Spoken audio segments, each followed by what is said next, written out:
మన ప్రభును మన రక్షకుడైన యేసుక్రీస్తు నామములో మీ అందరికీ నా హృదయపూర్వకమైన శుభాభివందనాలు తెలియచేస్తున్నాను. దేవుడు మిమ్మల్ని మీ కుటుంబాలను దీవించి ఆశీర్వదించునుగాక. ఆమేన్. సత్యం హెవెన్ మినిస్ట్రీ ద్వారా ఈ దినము మన అంశము దానియేలు చెరజీవితము ఎలా. దేవుని ప్రేలారా, ఇప్పటికే 10 ఎపిసోడ్లు 10 పార్ట్స్ మనము దానియేలు చెరలో, అంటే ఖైదీగా ఉన్న ఆ చెరలో దానియేలు దేవునితో ఎలా జీవించాడో, దేవుడు దానియేలు ఎలా హెచ్చించాడో, దానియేలుకు దేవుడు ఎలా తోడై ఉన్నాడో మనము ఈ యొక్క ఎపిసోడ్లో మనం తెలుసుకుంటూ వచ్చినాం. దేవుని ప్రేలారా, అంత్యకాలమున అంత్య దినాలలో జరగబోతున్న సంగతులను కూడా దేవుడు దానియేలుకు బయలుపరుస్తూ వచ్చినాడు. దేవుని ప్రేలారా, నువ్వు చెరలో ఉన్నా అయినా నువ్వు దేవునికి మొరపెడితే, దేవుని యందు భయభక్తులు కలిగి ఉంటే దేవుడు నీకు సహాయం చేస్తాడు. నీకు అనేకమైన విషయాలు బయలుపరుస్తాడు, తెలియచేస్తాడు. దానియేలుకు దేవుడు తెలియచేసినాడు. అంత్య దినాల్లో, అంత్య కాలంలో ఏం జరగబోతున్నదో తెలియజేస్తూ వచ్చినాడు. కాబట్టి హేయమైన వస్తువు అది ఆవరణలో నిలబెడతాడని, అతనికి 7 సంవత్సరాలు అధికారం ఇవ్వబడతాదని, దేవుని ప్రజలారా, ఇశ్రాయేలు బలమైన జనాంగముగా ఉంటారని ఈ దానియేలు గ్రంథములో దేవుడు దానియేలుకు దర్శన రీతిలో తెలియజేస్తూ వచ్చినాడు. ఈ దానియేలు గ్రంథము 6 అధ్యాయాలు చరిత్రను సూచిస్తున్నాయి. 6 అధ్యాయాలు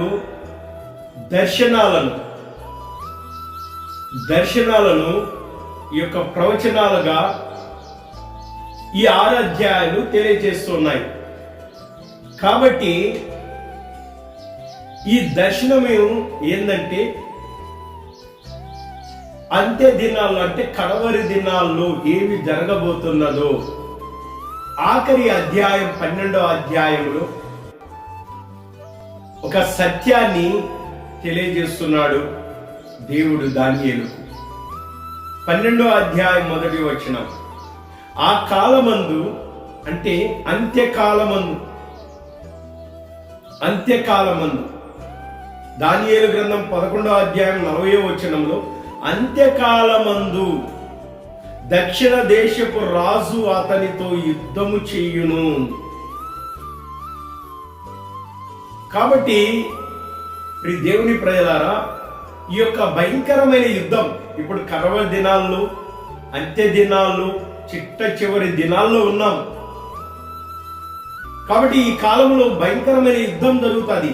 ఆల్రెడీ ఇశ్రాయేలీయులకు, ఆ చుట్టుపక్కల ఉన్న వారికి, పాలస్తీనా వాళ్ళు కానీ, ఇరాన్ కానీ, మరి ఇరాక్ కానీ, ఈ చుట్టుపక్కల ఉన్న దేశాలు, అలాగనే ఉగ్రవాద సంస్థలు కానీ ఇశ్రాయేల్ మీద యుద్ధం చేస్తూ ఉన్నారు. కాబట్టి ఇంకా రాబోయే దినాల్లో భయంకరమైన యుద్ధం వాతావరణం ఏర్పడుతుంది, యుద్ధ కాలం. కాబట్టి ఈ చివరి దినాల్లో ఉన్నాం. కాబట్టి దేవుడు ఒక సత్యాన్ని దానియేలుకు తెలియజేస్తున్నాడు. 12వ అధ్యాయము 1వ వచనం, ఆ కాలమందు నీ జనుల పక్షముగా నిల్చున్నట్టి మహా అధిపతియగు మిఖాయేలు వచ్చును. అప్పుడు నీ జనులు రాజ్యము కూడిన కాలం మొదలుకొని ఈ కాలం వరకు ఎన్నటికీ కలగనంత ఆపద కలుగును. అయితే నీ జనులలో, ఎందుకంటే ఇంతవరకు కలగని ఆపద కలుగుతుంది. మిఖాయేలు, దేవుని సముఖంలో మిఖాయేలు యొక్క పాత్ర ఏంటంటే, ఈ దేవదూత, ప్రధాన దూత యొక్క పాత్ర ఏంటంటే, మిఖాయేలు యుద్ధం చేస్తాడు దేవుని పక్షాన. హిజ్కియా కాలంలో మిఖాయేలు యుద్ధం చేయడానికి వచ్చినప్పుడు, దేవుని ప్రజలారా, 185,000 మంది హతులైపోయినారు. యుద్ధం చేయువాడు మికాయేలు. కాబట్టి దేవుని ప్రజలారా, భయంకరమైన యుద్ధ వాతావరణం ఇది వరకు జరగనిది. అంటే గమనించండి, ప్రతి ఒక్కరు బాంబులు ఆ యొక్క మైన్స్ కనుక్కున్నారు, అణుబాంబు వేసినారనుకో దేవుని ప్రజలారా చాలా నష్టం జరుగుతుంది. అసలు అక్కడ గడ్డి కూడా మొలవదు. మొట్టమొదటిగా అమెరికా వాళ్ళు తీసుకొని పోయి జర్మనీకి జపాన్కు మధ్యన ఉన్న యుగో నాగసేయ ఆ ప్రాంతంలో ఆ యొక్క అణుబాంబు వేసినప్పుడు కొన్ని లక్షల మంది ప్రాణాలు కోల్పోయినారు. దేవుని ప్రజలారా, అక్కడ ఇంతవరకు గడ్డి కూడా మొలవలేదు. ఎంత భయంకరమైన ఎఫెక్ట్ వచ్చిందో చూడండి. ఇలాంటివి కొన్ని వందలు వేలు చేసుకొని పెట్టుకున్నారు దేవుని ప్రజలారా. ఇవన్నీ విధ్వంసమైందనుకో నిజంగా భూమి బద్దలైపోతాయి. మిక్కాటమైన వేడిమి పుడుతుంది. దేవుని ప్రజలారా గమనించండి, ఆ కాలము వరకు ఎన్నటికీ కలగనంత ఆపద కలుగును. భయంకరమైన ఆపద కలుగుతారు, భయంకరమైన నష్టం. 100 అడుగుల భవంతి కూడా నిమిషము సెకండ్లో కళ్ళు మూసి కళ్ళు తెరిచే లోపల ఆ భవంతి కుప్పగొలిపోద్ది. దేవుని ప్రజలారా, ఆ కాలం ఆపద కలుగును. అయితే నీ జనులలో గ్రంథమునందు దాఖలైన వారెవరో వారు తప్పించుకుందరు. గ్రంథము, దేవుని దగ్గర ఒక గ్రంథం ఉంది. ఆ గ్రంథములో నీ పేరు ఉండాలి. ఒకవేళ ఆ పేరు లేకపోయిందనుకో దేవుని ప్రజలారా, మరి ఏం జరుగుతుందో చెప్తున్నాడు. ఆ గ్రంథమందు నీ పేరు దాఖలవ్వాలంటే నువ్వేం చేయాలి? ప్రభువైన యేసుక్రీస్తునందు విశ్వాసం ఉంచిన నువ్వు ఏమి చేయాలా? ఆయన రాజ్యము కొరకై, ఆయన రాజ్యము అనగా సంఘము కొరకై ఎవరైతే సహకారులుగా ప్రార్థన పరిచర్యలో గాని, వాక్య పరిచర్యలో గాని, సువార్త పరిచర్యలో గాని, సత్క్రియల పరిచర్యలో గాని, దేవునికి రాజ్యానికి సంబంధించిన ప్రతి విషయములోనూ సహకారిగా, సంఘ కూడికల్లో సహకారిగా గాని నువ్వు ఉంటే దేవుని గ్రంథములో నీ పేరుంటది. దేవుని ప్రజలారా, గలతీయులకు రాసిన పత్రిక 4వ అధ్యాయము 4వ వచనంలో దేవుడు ఇలాగ సెలవిస్తున్నాడు. చూడండి, గలతీయులకు రాసిన పత్రిక 4వ అధ్యాయము 4వ వచనం, క్షమించాలి, ఫిలిప్పీయులకు రాసిన పత్రిక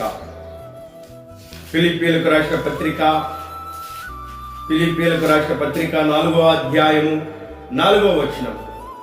నిజమైన సహకారి ఆ స్త్రీలు క్లెమెతుతో నా ఇతర సహకారులతో సువార్త పనిలో నాతో కూడా ప్రయాసపడిన వారు గనుక వారికి సహాయము చేయుమని నిన్ను వేడుకొనుచున్నాను. ఆ సహకారుల పేర్లు జీవ గ్రంథమందు రాయబడి ఉన్నవి. జీవ గ్రంథము, ఆ సహకారుల పేర్లు జీవ గ్రంథమందు రాయబడి ఉన్నవి. ఈ దేవుని ప్రజల దేనికి సహకారులు? సువార్త పనిలో, దేవుని రాజ్యమైన సంఘములో, దేవుని పనిలో, సువార్త పనిలో వారు సహకారులుగా ఉన్నారు. దేవుని ప్రజలారా, నువ్వు సహకారిగా ఉన్నావా? సహకారిగా ఉంటే జీవ గ్రంథంలో నీ పేరు, జీవ గ్రంథంలో నీ పేరు ఉంటే ఏమి జరుగుతుందో తెలుసా? ముందుగానే దానియేలుకు దేవుడు దర్శన రీతిగా తెలియజేస్తున్నాడు. అయితే నీ జనులలో గ్రంథమందు దాఖలైన వారెవరో వారు తప్పించుకుందరు. దేని నుండి తప్పించుకుంటారు? నరక శిక్ష నుండి తప్పించుకుంటారు. భయంకరమైన ఉగ్రత ఉంది, దేవుని ఉగ్రత. పాపము చేసిన ప్రతి వాని మీద దేవుని ఉగ్రత, శిక్ష వాని మీద ఉంది. దేవుని ప్రజలారా, ఆ శిక్ష నుండి నువ్వు తప్పించుకోవాలంటే ప్రభువైన యేసు క్రీస్తునందు విశ్వాసం ఉంచి ఇదిగో సహకారిగా దేవుని రాజ్యం కొరకై అన్ని విషయాలు సహకారిగా నువ్వు ఉండాలా. జీవ గ్రంథము దాఖలై ఉంటది నీ పేరు. అట్టి సహకారుల పేర్లు జీవ గ్రంథమందు వారి పేర్లు దాఖలై ఉన్నాయి. వారు తప్పించుకుందరు. మరియు సమాధిలో నిద్రించి అనేకులు మేల్కొందరు. సమాధిలో ఉన్నా, సమాధి చనిపోయినావా, సమాధిలోకి వెళ్ళిపోయినావా, అయితే ఇదిగో నువ్వు నిద్రిస్తున్నావు, పరదేశిలోకి వెళ్ళావు కదా, ఇదిగో మరలా నువ్వు మేలుకుంటావు. రెండవ రాకడలు తిరిగి రాబోతున్నాడు యేసుక్రీస్తు ప్రభు. ఆయన మధ్య ఆకాశానికి త్వరగా రాబోతున్నాడు. కడబూర శబ్దం ఏంటంటే ఇక్కడికి ఎక్కి రమ్ము అని పిలుస్తాడు. పిలుస్తానే ఇదిగో నువ్వు మేల్కుంటావు. లాజరు బయటికి రాటే మేల్కున్నాడు దేవుని ప్రజల. అయితే మరలా ఆ శరీరం ఏంటంటే మట్టి శరీరమే. అయితే రెండవసారి దేవుడు రాకడలో రాబోతున్నాడు. వచ్చిన తర్వాత పిలిస్తే మట్టి దేహము కాదు, మహిమ దేహము, అక్షయమైన శరీరము, ఎప్పుడు కుళ్ళిపోని ఆ మహిమ కలిగిన ఆ శరీరాన్ని, అక్షయమైన శరీరాన్ని, ఉన్న జన్మను ప్రభువైన యేసుక్రీస్తు నీకు నాకు ఇవ్వడానికి యావత్తు ఆయన యందు విశ్వాసం ఉంచి ఆయన రాజ్యము కొరకై సహకారులుగా అన్ని విషయాలు ఉన్న వారికి జీవ గ్రంథమందు వారి పేర్లు దాఖలై ఉన్నాయి కాబట్టి వారు మేల్కొంటారు. సమాధుల్లో నుండి వాళ్ళు లేస్తారని ముందుగానే దానియేలు తెలియజేస్తుంది. ఒకవేళ లేకపోతే నిత్య నరకానికి, నిత్య నాశనానికి ఏయులైటకు మేల్కొంటారు. చూడండి, కొందరు నిత్య జీవము అనుభవించుటకును, కొందరు నిందల పాలవుటకు, నిత్యము హేయులవుటకు మేలుకొందరు. మరి వాళ్ళు ఏమైపోతారంటే నిత్యము నరక శిక్షకు హేయులవుటకు.